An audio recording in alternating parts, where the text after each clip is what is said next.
Third last round of our fantasy football teams at this Euro tournament. Let's take a look how we've done.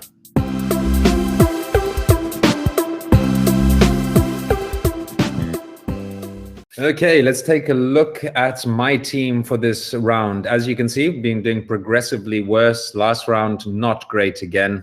Immobile 4, Lukaku 2. My midfield across the board, absolutely terrible. My defense was saved by Spinazzola, who won man of the match for Italy. The only reason that Immobile got me a 4 was because he was my captain. Italy conceding goals. So Donnarumma wasn't even solid. Really poor week for myself overall. Your bench is poor. Everything's poor. Yeah, everything. It was a shocker. It really was. Okay. So moving over to this round, I found myself having to make my limitless swap because I was low on players. And I've sort of gone for a mixture of Denmark, Italy, with bits and pieces of Switzerland, Holland, and Ukraine and England thrown in there as well. I mean, not Holland, my apologies. Switzerland and the Ukraine. So if you go take a look at my team, I've got Donnarumma and Schmeichel as potential choices. I'm still umming and ahhing whether to put Schmeichel in. That's probably going to be a last-minute decision by myself.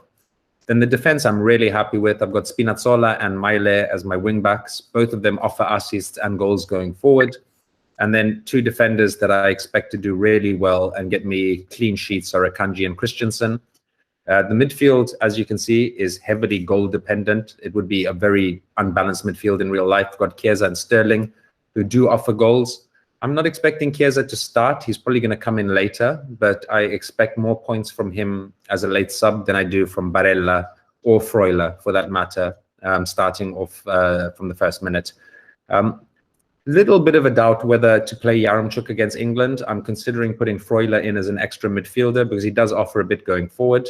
But at the moment, I do have Immobile, Lukaku, and Yaremchuk. I'm sure that we're going to get a goal somewhere from the three of them. But yeah, this is the formation I've gone with. I feel like there's goals in it. But at this point, with the way that I've been progressively getting worse week in, week out, I don't know anymore, to be very honest. What do you think of this team, Damien? Yeah, I also moved to 4-3-3, funnily enough.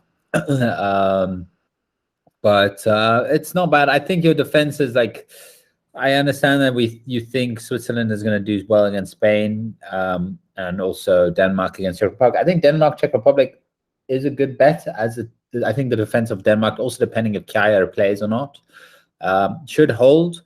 Akanji against Spain, I think, like, yes, we put Switzerland winning, but I don't see Switzerland not scoring. But yeah, that's entirely up to you. But otherwise, yeah, it's a good team. I also got Chiesa, I'll show you now, but I have Chiesa currently sitting on the bench because I want to wait until the day before to hear what the formation is that's coming out, and then I'll decide whether or not to play Chiesa. Because, yeah, Chiesa, I think whether or not Italy's winning, losing, it's raining or snowing, Chiesa will come on in the second half, and he definitely wants to get goals, and he's also a bit selfish in that sense. So it is a good player for fantasy. But listen, it's a good team. I think it's very hard actually to do this round of fantasy because there's such weird games that you don't actually know how they're going to go. But yeah, I'll show you my team. Okay, so yeah, this is my team. I think I've also progressed worse. I don't think to the same degree you did. I think also match day one, you got a lot more points than me. But yeah, 55, 50, 48, 40. I think 40 in the last round was not bad, seeing that Dumfries got me 0. There was a few players here that didn't do well. Sterling got me a good points there. Gosson 0. Courtois 7. My attack was kind of poor. Mbappe getting me 5. I think there was an assist there. But my midfield is where my points came from. Unfortunately, I couldn't put Kjaer in because they were the first game. I would have, like, they obviously held. It would have been great to put him in there instead of Gosens and Dumfries. But to be honest, I saw Germany and Holland doing really well. So that was the calculated mistake there. But having Kjaer in there would have actually been a good round. And yeah, Insigne being captain got me 6 points. So Sterling was obviously the person to put my money on there. But oh well.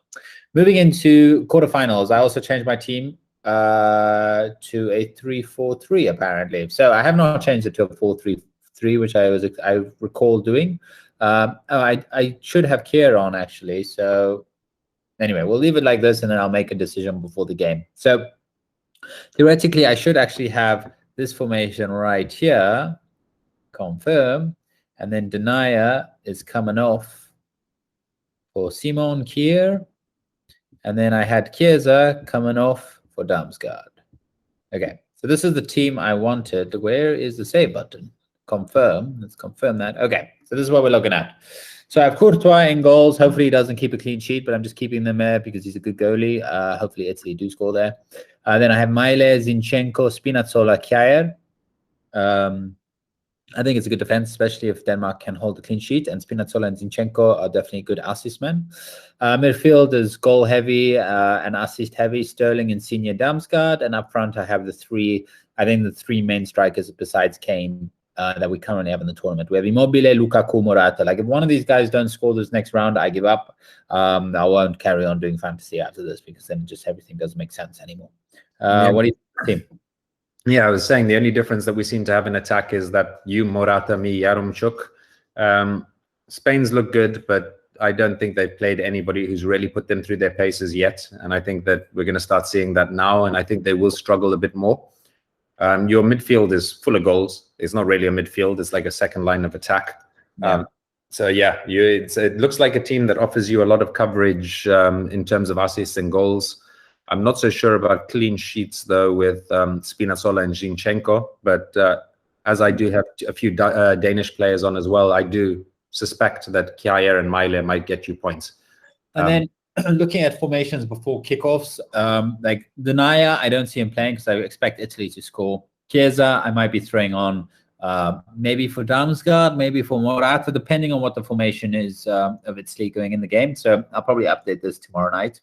Tomorrow night or early Friday morning. And then Rodri for Switzerland.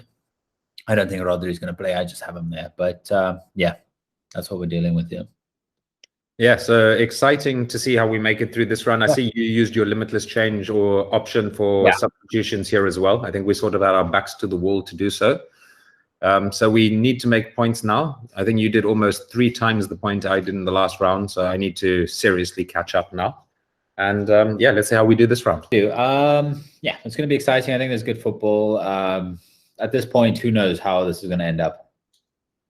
Yeah, well, at this point of the tournament, I think it really is just down to the match day. I think, like, obviously, we do have a few teams that look favored, but I think anything can happen on the day. And we're just going to need to take each match as it comes and see how that goes. But yeah, so if you haven't liked this video, please do so. And take a second to subscribe to the channel as well if you like this content. And we'll see you next time on the Ping Table.